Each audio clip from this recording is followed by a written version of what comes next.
Hello guys, welcome back. आज हम पढ़ने जा रहे हैं हमारा एक हिंदी व्याकरण का एक छोटा सा पार्ट है जो बहुत ही महत्वपूर्ण है, जिसको हम लोग वाच्य कहते हैं। क्या कहते हैं? वाच्य। देखिए, वाच्य का अर्थ होता है वाणी या कथन। इसका क्या अर्थ होता है? कोई भी वाणी यानी वाणी या कथन, उसको हम लोग कहते हैं वाच्य। कर्ता, कर्म या भाव, भाव मतलब क्रिया के अनुसार क्रिया के रूप परिवर्तन को वाच्य कहते हैं। ध्यान से समझिएगा, कर्ता, कर्म या भाव, है ना, के अनुसार क्रिया के रूप परिवर्तन को वाच्य कहते हैं। ठीक है ना। इसके जो क्रिया जो होती है उसके रूप जो परिवर्तन होता है उसी को क्या कहते हैं? वाच्य कहते हैं। जैसे उदाहरण देखते हैं, राम खेल रहा है ना। राम खेल रहा है, इसको क्या कहते हैं हम लोग? कृतवाच्य, है ना। अगला देखिए, राम द्वारा खेला जाता है, ये क्या है? कर्मवाच्य। देखिए कैसे बदलते जा रहा है ना, क्रिया के अनुसार। अब तीसरा देखिए, राम से खेला जाएगा, ये है भाववाच्य। देख रहे हैं ना, तीन प्रकार के यहाँ पे कृतवाच्य, कर्मवाच्य और भाववाच्य। चलिए हम लोग थोड़ा और आगे बढ़ते हैं। वाच्य शब्द का अर्थ हम लोग समझ लेते हैं क्या है। बोलने का विषय, है ना, बोलने का विषय, लिंग, वचन और पुरुष के कारण। क्या कह रहा है? ध्यान से सुनिएगा। वाच्य का अर्थ क्या है? शब्द का अर्थ बोलने का जो विषय है, लिंग हो या वचन हो या पुरुष हो, उसके कारण क्रिया के रूप में जो परिवर्तन होता है। क्रिया में भी परिवर्तन होता है ना। लिंग हो गया, उसके हिसाब से अनुसार अलग रहेगा, पुरुष या स्त्री उसके अनुसार अलग रहेगा, है ना। या फिर एक वचन, बहुवचन, इसके अनुसार अलग रहेगा। तो उसी की बात कर रहा है। वचन हो चाहे जो है लिंग हो, चाहे वचन हो, चाहे पुरुष के कारण क्रिया के रूप में जो परिवर्तन होता है उसे वाच्य कहते हैं।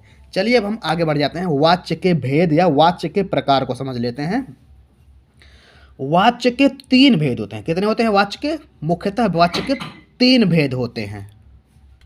हाँ, अब तीन में से पहला क्या है? कृतवाच्य कहते हैं, दूसरा कर्मवाच्य कहते हैं और तीसरा भाववाच्य। इसका हमने उदाहरण ऊपर देख ही लिया है ना। अब एक एक करके हम लोग जो है थोड़ा डिटेल में इसके बारे में समझते और जानते हुए चलते हैं। अब देखते हैं सबसे पहले हम लोग कृतवाच्य क्या है। जिस वाक्य में कर्ता की प्रधानता होती है, कहने का मतलब क्या है? जिस वाक्य में क्या है, असर जो इफेक्ट होता है, जो प्रभाव होता है, कर्ता पर ज़्यादा पड़ता है, उन्हें कृतवाच्य कहते हैं। इसकी क्रिया सकर्मक या अकर्मक हो सकती है। अब क्या कह रहे हैं यहाँ पे? क्रिया भी जो है ये सकर्मक या अकर्मक कुछ भी हो सकती है, दोनों में, ठीक है ना। लेकिन इसमें क्या है? इफेक्ट या प्रभाव जो होगा किस पे होगा? कर्ता पर होगा। उदाहरण देख लेते हैं हम लोग एक। बच्चों ने रोटी खाई। देखिए क्या है? बच्चों ने रोटी खाई। किसने रोटी खाई? बच्चों ने रोटी खाई। तो इसमें क्या है? इफेक्ट किस पे आ रहा है? प्रभाव किसके ऊपर आ रहा है? बच्चों के ऊपर आ रहा है। राम पुस्तक पढ़ता है। कौन पुस्तक पढ़ता है? राम पुस्तक पढ़ता है ना। तो यहाँ पे भी देखिए कर्ता पे जो है प्रभाव पड़ रहा है, तो इसलिए कृतवाच्य आ जाता है। रीना समोसा खाती है। रीना समोसा खाती है। रीना क्या खाती है? कौन खाता है समोसा? रीना समोसा खाती है, ठीक है ना। तो यहाँ पे भी देखिए कर्ता पे ही इफेक्ट आ रहा है, प्रभाव आ रहा है। रहीम खेलता है। कौन खेलता है? रहीम खेलता है। तो यानी ये कृत्य का वाच्य है, जिसके अंदर क्या है? हमको प्रभाव देखने को, जो क्रिया होता है उसका इफेक्ट कहाँ पड़ता है? कर्ता के ऊपर पड़ता है ना। इन वाक्यों में, अब इसको थोड़ा समझते हैं। देखिए, इन वाक्यों में बच्चों, राम, रानी, रहीम कर्ता है। ये सब क्या है? ये कर्ता है। तथा वाक्यों में कर्ता की प्रधानता है। क्या कह रहे हैं? वाक्य में भी क्या है? कर्ता की प्रधानता है। अतः रोटी खाई, ये जो हमारा रोटी खाई है ना। पुस्तक पढ़ता, अब ये पुस्तक पढ़ता है। समोसा खाती है, जो समोसा खाती है। देखिए यहाँ पे बच्चा करता हो गया, ये राम भी करता है, ये रीना भी करती है, रहीम भी करता है। ये बाकी जो बचा हुआ आगे सब क्या है? ये सब इसी को हम लोग कहते हैं कृतवाच्य। समोसा खाती है, खेलता है, ये सब क्या हमारा है? कृतवाच्य है, ठीक है ना। इसी को हम लोग, क्योंकि कर्ता के जो कर्ता मेन होता है, उसके आगे जो बचा हुआ जो हमारा वाक्य होता है, उसका भाग, वो हमारा क्या है? कृतवाच्य कहलाता है। चलिए हम लोग बढ़ते हैं अपने अगले पॉइंट। हाँ जी, दूसरा पॉइंट हमारा क्या है? कर्मवाच्य। अब देखते हैं हम लोग कर्म क्या है। अब इसमें क्या होगा? कर्मवाच्य ऐसा वाच्य होता है जिसपे क्या है? जो प्रभाव होगा अपना वाच्य का, उस पर किस पे पड़ेगा? वो कर्म पे पड़ेगा। देखिए, जिस वाक्य में कर्म प्रधान होता है। क्या कह रहे हैं? जिसमें कर्म प्रधान होता है, यानी प्रधानता किसकी होती है? इसमें कर्म की होती है, जिसको हम लोग ऑब्जेक्ट कहते हैं इंग्लिश में। तथा कर्ता गौण अथवा लोप होता है, वहाँ कर्मवाच्य होता है। देखिए ध्यान से उदाहरण देखते हैं, उसमें समझ जाएगा आपको। राम द्वारा पुस्तक पढ़ी जाती है। समझ में आ रहा है कि नहीं? याद रखिएगा जो हमारा कृतवाच्य होता है वहाँ पे ने का शब्द हम लोग ज़्यादा यूज करते हैं ना। क्या यूज करते हैं हम लोग शब्द? ने का शब्द, यानी कर्ता जो है, कर्ता उसके आगे क्या है आपको अक्सर ने देखने को दिखाई देगा, कर्ता ने या इसने उसने, है ना, इसलिए वो कर्तावाच्य जो है कर्तवाच्य हो जाता है। अब इसमें कर्म वाले में क्या होता है? राम द्वारा पुस्तक पढ़ी जाती है, इसमें क्या है? द्वारा या के द्वारा आपको अक्सर देखने को मिलेगा, इसीलिए जो है इसकी पहचान क्या होती है? ज़्यादातर द्वारा लिखा रहता है इसके अंदर। तो राम द्वारा पुस्तक पढ़ी जाती है, ये हो गया आपका कर्मवाच्य का उदाहरण। दूसरा उदाहरण देखते हैं, आम खाया जाता है। समझ रहे हैं ना, आम खाया जाता है। सुमन के द्वारा आम खरीदे जाते हैं। समझ रहे हैं आप, यहाँ पे इस तरह से क्या है, ये हमारा कर्मवाच्य हो जाता है। अब देखते हैं, हम लोग बढ़ते हैं अपने अगले पॉइंट पे। हमारा तीसरा पॉइंट क्या है? भाववाच्य। तीसरा क्या है? भाववाच्य है। जिस वाक्य में क्रिया कर्ता या कर्म के अनुसार ना होकर, आप समझ रहे हैं कि नहीं, इसमें क्रिया हो गया या कर्ता हो गया या कर्म हो गया, इसके अनुसार ना हो करके भाव के अनुसार होती है, उसे भाववाच्य कहते हैं। उदाहरण देख लेते हैं, नानी से चला नहीं जाता है। समझ रहे हो कि नहीं, इसमें क्या है? इसमें से जो शब्द जुड़ा हुआ है, नानी से चला नहीं जाता, तो यहाँ पे इसकी जो है ज़्यादातर इफेक्ट डालता है, ये से वर्ड बताता है आपको कि ये भाववाच्य है। लड़कों से खेला नहीं जाता है। समझ रहे हो कि नहीं, यहाँ पे लड़कों से खेला नहीं जाता है। बच्चों से तोड़ा नहीं जाता है। सपोज कोई हो सकता है आम होगा या कुछ सब जो है फल वगैरह होगा जो बच्चों से तोड़ा नहीं जाता है ना, या कोई पत्थर वगैरह ले जो बच्चों से नहीं तोड़ा जाता है, कोई भी आप उदाहरण ले सकते हैं, इसमें सब बताया गया है। अब चला जाए, अब चला जाए, समझ रहे कि नहीं, इस तरह से जो है क्या आपको जो है से वगैरह से जो है आपको जो है समझ जाना चाहिए कि जो है ये भाववाच्य में आता है। ज़्यादातर क्या है ये जो दिखाए गए हैं जो, अब इसको हम लोग थोड़ा शॉर्ट ट्रिक में देख लेते हैं, तीनों जो है कर्ता या कर्म या भाववाच्य को जो है साथ में हम लोग देख लेते हैं। ट्रिक या वाच्य पहचानने का तरीका, देख ट्रिक भी कह सकते हैं इसको या पहचानने का तरीका समझ सकते हैं। ये क्या है? कृतवाच्य जो हमारा है, कर्ता प्लस या धन ने। समझ रहे हो कि नहीं, कर्ता प्लस या धन या ने, यानी ने भी हो सकता है या नहीं भी हो सकता। सुनिए मतलब, समझ रहे हो कि नहीं, कर्ता ने भी हो सकता है या कर्ता खाना खाया। समझ रहे हो कि नहीं बात को, ने भी लगा हो सकता है या नहीं भी लगा सकता है। तो ये कर्ता ने हो गया, इसमें ने अक्सर मिलेगा या तो नहीं भी रहेगा, नहीं तो डायरेक्ट कर्ता का काम आ जाएगा वो। अब दूसरा क्या है? कृतवाच्य कहते हैं इसको। अब दूसरा क्या है? कर्मवाच्य। कर्ता प्लस द्वारा रहेगा इसके, देखिए क्या है, कर्ता तो रहेगा ही, उसमें फिर द्वारा जुड़ जाएगा या के द्वारा जुड़ जाएगा। समझ रहे हो कि नहीं, तो इसमें क्या हो जाएगा हमारा, उसको कर्मवाच्य कहते हैं। अब भाववाच्य क्या है? कर्ता प्लस से, है ना, नहीं नकारात्मक भाव। समझ रहे हो कि नहीं, कर्ता प्लस से रहेगा, और इसमें अक्सर आपको क्या है, नहीं या नकारात्मक शब्द या वाक्य देखने को मिलेंगे आपको, है ना। इसमें क्या है, नहीं या नकारात्मक आपको ज़्यादातर, हमने ये कहा है कि हमेशा नहीं, ज़्यादातर आपको क्या है देखने को मिलेंगे। चलिए हम लोग बढ़ते हैं जो है क्रिया के प्रयोग के अनुसार कुछ देख लेते हैं। हाँ जी दोस्तों, अब इसमें क्या है, इसके आगे कुछ क्या है हमारा जो है क्रिया के प्रयोग, जो है प्रयोग के प्रकार भी होते हैं कुछ, उसमें हम लोग देख लेते हैं उसको।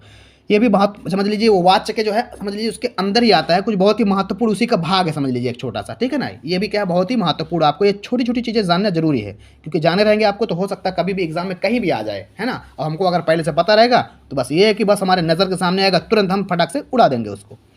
चलिए, क्रिया के प्रयोग के प्रकार। क्रिया के प्रयोग के 5 प्रकार होते हैं। कितने होते हैं?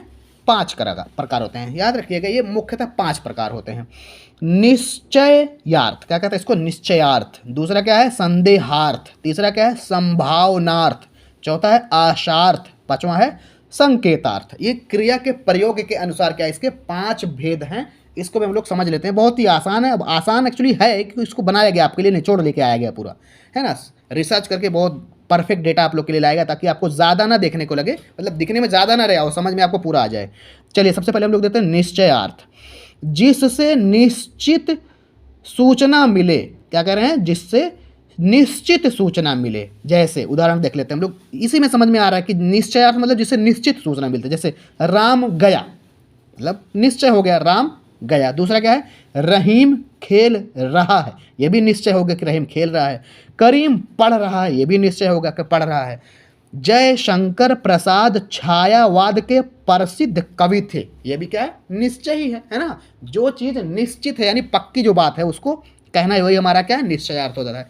अब देखते हैं हम लोग संदेहार्थ, ये इसमें भी शब्द में ही छुपा हुआ इसका आंसर है, इसका जो है अर्थ जो है, इसमें संदेह की अभिव्यक्ति होते हैं। क्या कह रहे हैं? संदेह की अभिव्यक्ति होती है। जैसे उदाहरण देखते हैं, परीक्षा में शायद ही सफल हो। समझे? किसी की बात की जा रही है कि इसके बाद जो है शायद हो सकता है वो परीक्षा में शायद ही सफल हो भी सकता है या नहीं भी हो सकता है। इसमें शायद की लगी, संदेह है। शायद हुआ है वहां गया था। अब देखिए यहाँ भी क्या है? संदेह है। शायद वहां गया भी होगा, नहीं भी होगा। तो यहाँ पे क्या है? शायद वह वहां गया था, है ना। शायद रहीम बाजार गया होगा। अब शायद रहीम बाजार गया, यह भी क्या है? संदेह ही है। वह शादी में गया होगा, है ना। तो इसमें क्या है? शादी में गया होगा। अब यहाँ भी क्या है? संदेह ही है, क्लियर नहीं है गया कि नहीं गया। अगला देख लेते हैं हम लोग, तीसरा क्या है इसके अंदर क्रिया के जो है प्रयोग के प्रकार में से तीसरा पॉइंट क्या है? संभावनार्थ, है ना।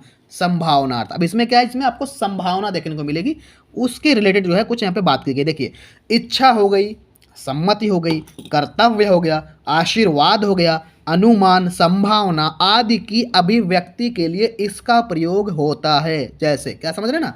इच्छा हो गई, सम्मति हो गई, कर्तव्य हो गया, आशीर्वाद, अनुमान, ये सारे शब्द किसके लिए आते हैं? बेसिकली संभावनार्थ के लिए। जैसे उसके कल आने की संभावना है। क्या है यहाँ पे? उसके कल आने की संभावना है ना। कैसे कहते हैं लोग? बारिश होने की संभावना है, तो ये भी क्या है? संभावना में आ जाता है। आज जवानों को पुरस्कार मिलेंगे। क्या है? आज जवानों को पुरस्कार। अब यहाँ पे देखिए, आप चाहें तो जोड़ सकते हैं क्लियर करने के लिए। संभवतः आज जवानों को पुरस्कार मिलेंगे, है ना। क्योंकि इस शब्द में क्या है? कहीं कहीं आपको थोड़ा डाउट लगने लगता है, तो इसमें आपको जोड़ के देखना है कि इसमें क्या संभावितः आज जवानों को पुरस्कार मिलेंगे, तो यहाँ पे ये सूट कर रहा है ना। चलिए हम लोग बढ़ लेते हैं अपने अगले प्रकार पर, आशार्थ पर। इस क्रिया रूप से आशा, निषेध या उपदेश, प्रार्थना आदि का बहुत बोध होता है। क्या है? ये बोध लिखा हुआ है, एक्चुअली बोध होता है, ठीक है ना। जैसे क्या कह रहे हैं इसमें? जो है आशा हो गई, निषेध हो गया, उपदेश भी हो सकता है, प्रार्थना हो सकती है। इसमें एक्चुअली क्या है? किसी के लिए जो है कैसे कहते हैं? प्रे करते हैं कि आप सही सलामत पहुंच जाएं, या जो है आप जो है आपके लिए जो है हम दुआ करते हैं कि आप जो है कामयाब हो जाएं, है ना। तो ये सारी चीज़ें क्या इसमें आती हैं आशार्थ में। देखिए, चोरी मत को याद रखिएगा, इसमें एडवाइस होती है। क्या आपको इसमें एडवाइस भी मिल जाएगी, सजेशन भी मिल जाएगी आपको, है ना। और इसके अंदर आपको जो है किसी को जो है ब्लेसिंग भी हो जाएगी। इसको इंग्लिश में कहते हैं सब, बाकी हिंदी में ये सब कहते हैं। चोरी मत करो, किसी को एडवाइस दे, चोरी मत करो, चोरी नहीं करना चाहिए ना। माँ बाप का आदर करो, ये भी क्या एक सजेशन है, एडवाइस दी जाती है कि माँ बाप का आदर करो। अगला क्या दिया हुआ है? उसने मेरी प्रार्थना सुन ली। अब क्या है यहाँ पे? देखिए, प्रार्थना की बात की जाए तो प्रार्थना भी हमारा क्या है? आशार्थ में आते हैं। हे रब मेरी रक्षा करो। देखिए, ये आप दो तरह से बोल सकते हैं, हे रब मेरी रक्षा करो, या हे राम मेरी रक्षा करो, या हे भगवान मेरी रक्षा करो, है ना। तो इस तरह से जो है हम लोग ब्लेसिंग हो गई, या प्रार्थना हो गई, या प्रेयर वगैरह हो गई, ये सब क्या है? इसके अंदर आशार्थ के अंदर आते हैं। चलिए हम लोग बढ़ते हैं अपने अगले पॉइंट पर। हाँ जी दोस्तों, पांचवा पॉइंट हमारा क्या है? संकेतार्थ। अब संकेतार्थ मतलब क्या? इसमें भी संकेत समझ में आ रहा है हमको। जिस क्रिया रूप से एक क्रिया का होना, क्या कह रहा है? जिस क्रिया रूप से एक क्रिया का होना दूसरे क्रिया पर निर्भर हो, उसे संकेतार्थ कहते हैं। आप समझ रहे हैं कि नहीं बात को? एक क्रिया का होना दूसरे पे निर्भर हो, उसी को कहते हैं संकेतार्थ। उदाहरण देख लेते हैं, क्लियर हो जाएगा एकदम सही से। यदि वह पढ़ता तो फेल ना होता। अब देखिए, यहाँ पे एक क्रिया दूसरे पे डिपेंड है, यानी एक क्रिया दूसरे पे जो है निर्भर है। तो यदि वह पढ़ता तो फेल ना होता। दूसरा देख लेते हैं, यदि वह गया होता तो उसका भी काम हो जाता। यानी कोई गया होगा, उसका काम हो गया, तो दूसरा क्या कह रहा है? यदि वह गया होता तो उसका भी काम हो जाता। तीसरा देखते हैं, यदि उसने फॉर्म भरा होता तो वह भी इंटरव्यू में जा सकता था। यानी कोई इंटरव्यू में जा रहा था तो क्या कह रहा है? अगर उसने भी फॉर्म भरा होता तो ये भी इंटरव्यू में जा सकता था। यहाँ पे क्या संकेतार्थ मतलब क्या? संकेत दिए जा रहे हैं कि अगर ऐसा होता तो ऐसा हो जाता, ये किया होता तो वैसा हो जाता, है ना। ये सारी बातें हम लोग तो अपने आम जीवन में बराबर देखते रहते हैं, ठीक है ना। चलिए, आप लोग का जो है बहुत बहुत धन्यवाद बने रहने के लिए, वीडियो देखने के लिए। चलिए, और आप लोग से जो है निवेदन है कि आप हमारे चैनल को सब्सक्राइब करिए। आप लोग वीडियो देख लेते हैं लेकिन सब्सक्राइब नहीं करते, और हाँ, बेल आइकन को तो दबा ही लीजिएगा, लेकिन लाइक आप लोग नहीं करते। क्या है? हमको खुशी मिलती है, हमसे आपसे हमको मिलता क्या है? आप जो है लाइक कर दे तो हमको समझ में आता है कि हाँ, लोगों ने जो है पसंद किया है, और इसलिए जो है आपसे रिक्वेस्ट है कि आप वीडियो को जो है लाइक कर दीजिए। और ज़रूरतमंद जो आपके दोस्त हों, जो पढ़ाई करने में या फिर ज़रूरत जिसको होती है सब वीडियोज़ की, आप उनको शेयर करके रखें, ताकि उनके शेयर लिस्ट में रहेगा तो जब भी उनको ज़रूरत पड़ेगी वो उसको देख लेंगे, ठीक है ना। चलिए, thank you, have a good day.